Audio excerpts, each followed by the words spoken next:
So welcome to the Happy Money Journey podcast. I am your host and best-selling author of The Happy Money Journey, Phoebe Blamey. I am absolutely honoured that you are listening today. And today in particular, because today is a really tough topic. And the topic I wanted to talk about today was loneliness and how loneliness can actually really impact the way we're spending our money and what we're spending on. And I did quite a lot of research around this topic because it's something that really interests me.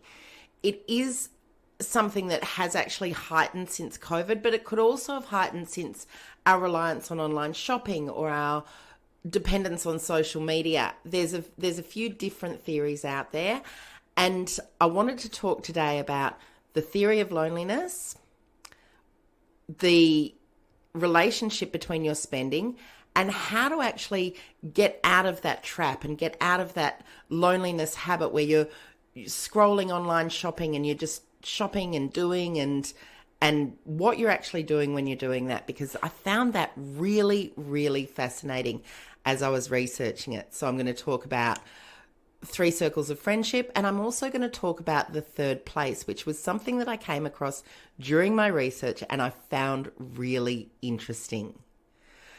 So let's get started. Many of you may have heard that there is a Harvard study that has been going for, I think now 75 years. And it started as an experiment into what makes people happy, what makes people live a longer life. And one of the things that really shortens your life, and it was compared to smoking 15 cigarettes a day, is loneliness. So when we're alone, we really suffer. When we're feeling disconnected from our community, from our people, we really suffer.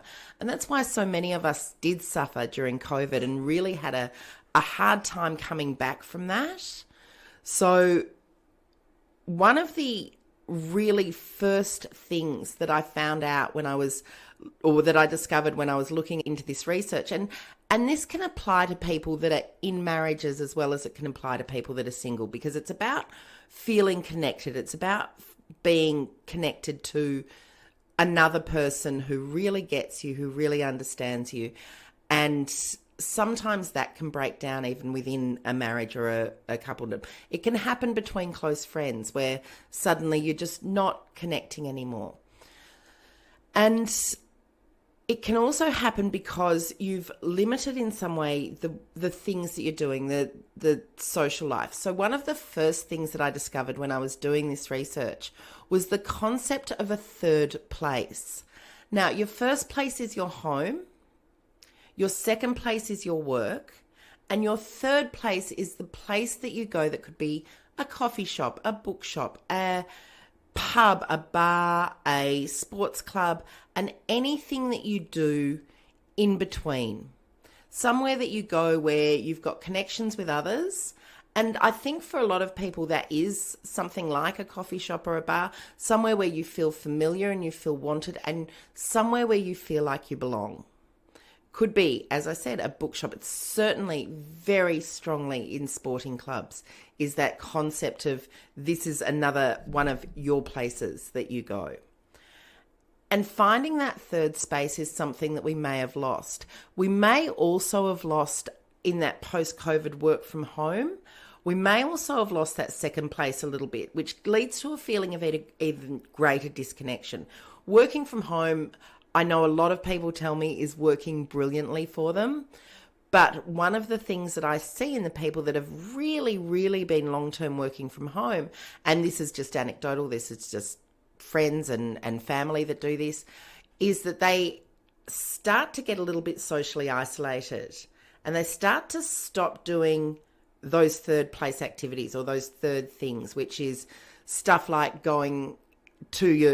participating in your local sporting club or going to somewhere that you really enjoy going to, be it a bookshop, a coffee shop, a bar, just starting to socially isolate. And when we do that, we can often get into a habit, and I'm seeing this in a lot of the lifestyle-y fashion, Instagram posts and stuff like that, where there's a lot of, I want to say, keeping up with.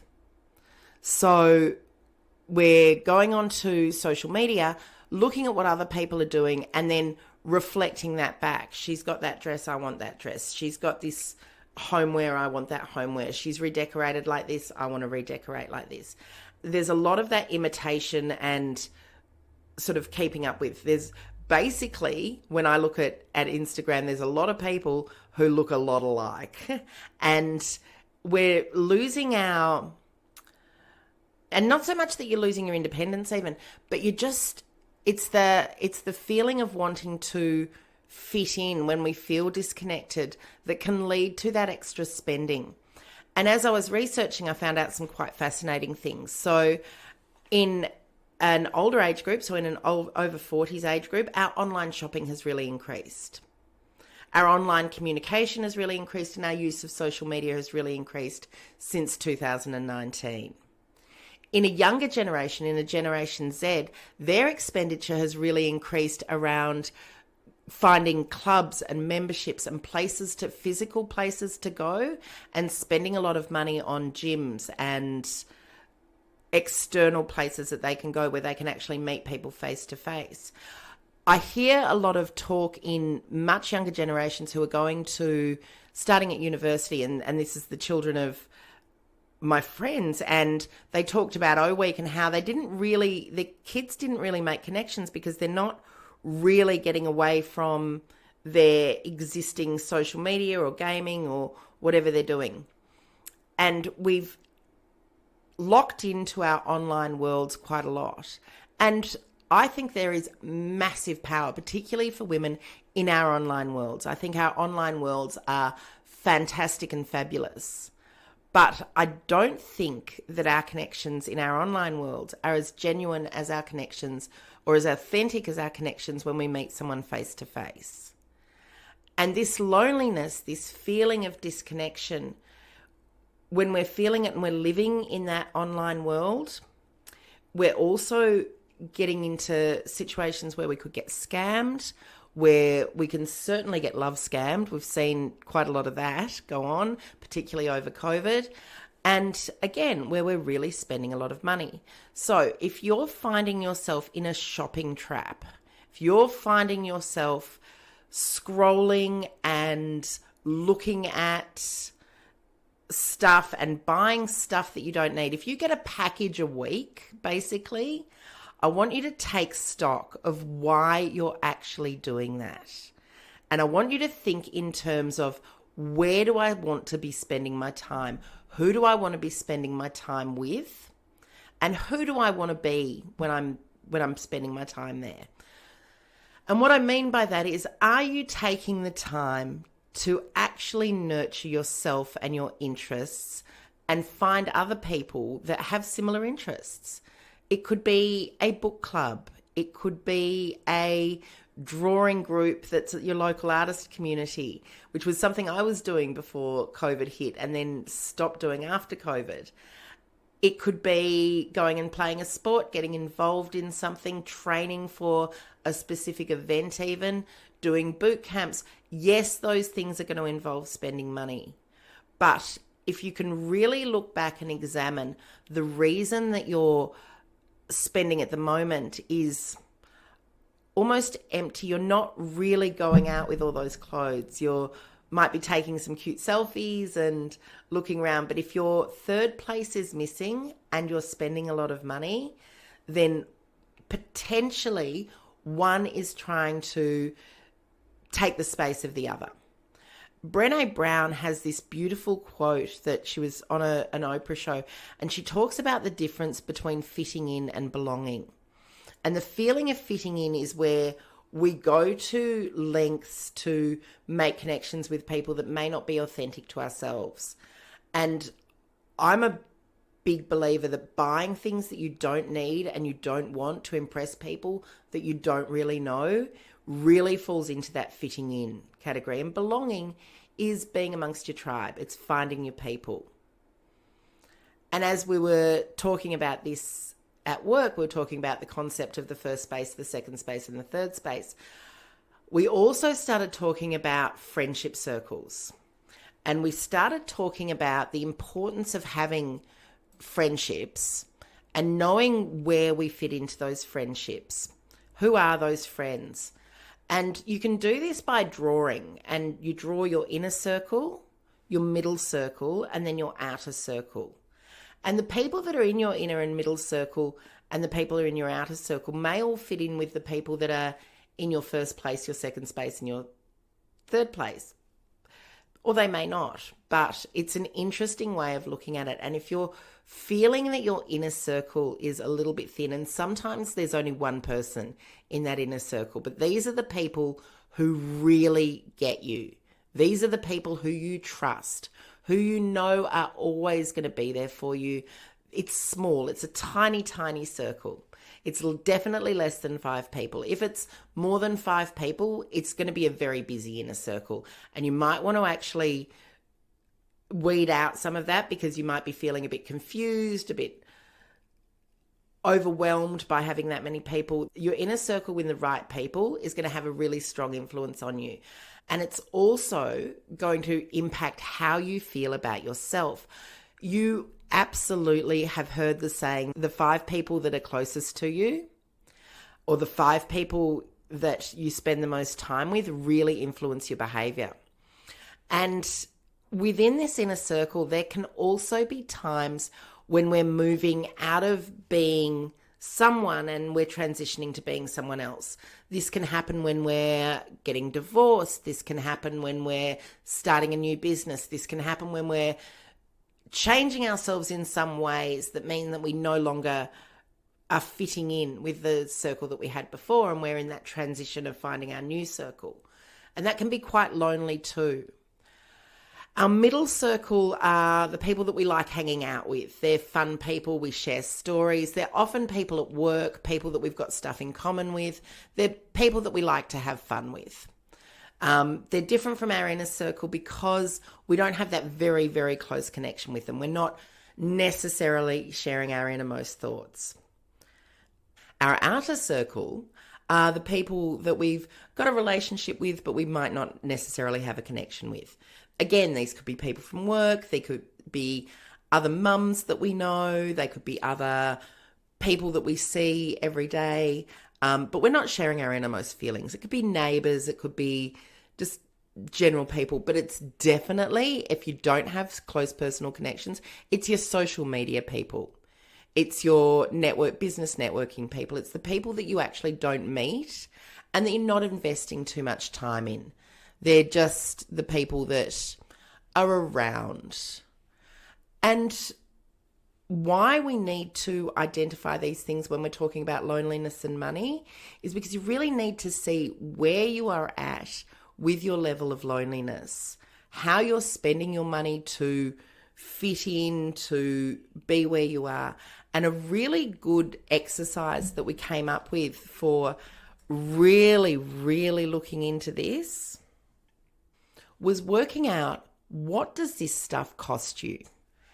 So if you're not a mini money makeover person, just stay with me for this. We've got 3 types of expenses that we have in our lives. We've got our basics, which are our shelter, our food, our utilities, our stuff that we just need to keep going. We've got our discretionary expenses, which is our clothes, our going out, our fun stuff that we like to do. And then we've got our luxuries, which are our holidays and big savings. So focusing solely on your discretionary expenses, have a look at your spending and think of it in terms of the 2 things that we've just talked about, the third place and the levels of friendship. When you look at your discretionary expenses, where are you spending your money? And who are you with when you're spending it? When we were talking about this at work, when I was talking about the research that I'd done with my team, I had a really good example of going out for a night, spending a bit of money.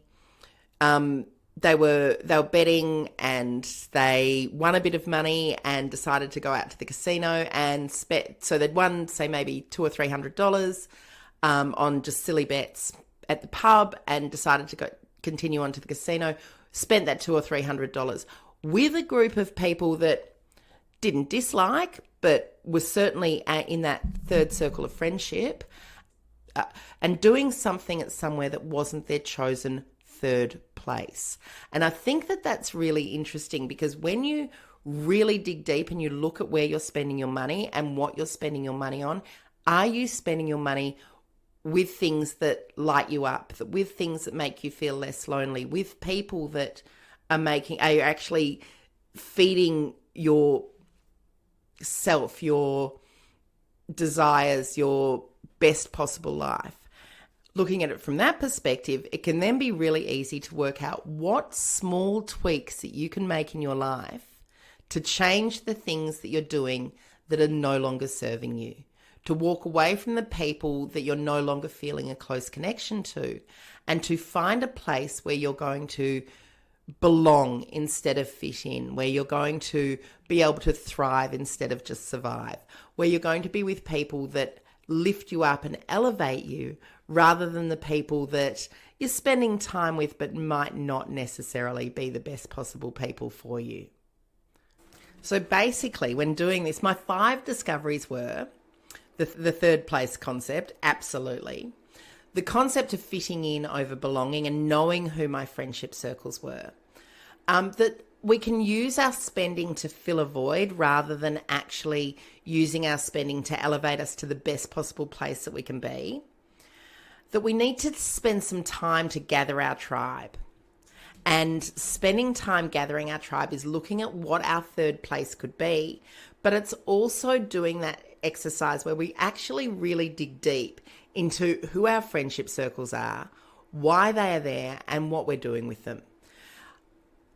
That was so valuable to me, because I think since COVID, I personally have felt that disconnection, that missing piece, that little bit of loneliness that isn't quite filled with just doing the same things as I was doing before. But I've kind of lost some of the things that I used to really enjoy, like the drawing club.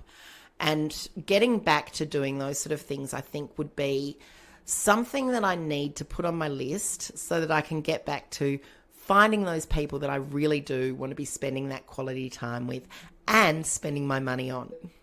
I hope this has resonated with you a bit. I hope you've enjoyed today's podcast. If you have, please like and subscribe. Please share it with your friends, because we really want to get out there and help as many people as we can with just being and enjoying your very own happy money journey. So, as I'm saying it, enjoy the journey. Have a great week, and I will see you again next week.